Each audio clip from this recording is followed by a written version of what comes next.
Alright, in this video I'm just gonna show you how to make AI content sound more human. Now I've been using this AI or SEO writing software, so I just don't have to do it every time. But in case if you're using ChatGPT to write a SEO blog articles, then if you generally ask it to write blog articles, then it will write a default generic content as you can see right now.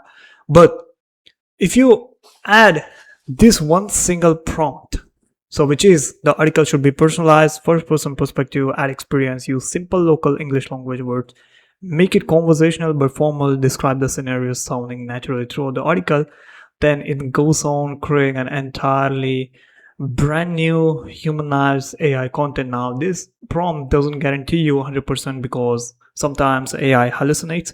But yeah, if you want to use AI SEO tools, then I recommend using Ergo. The link will be in the description and check it out.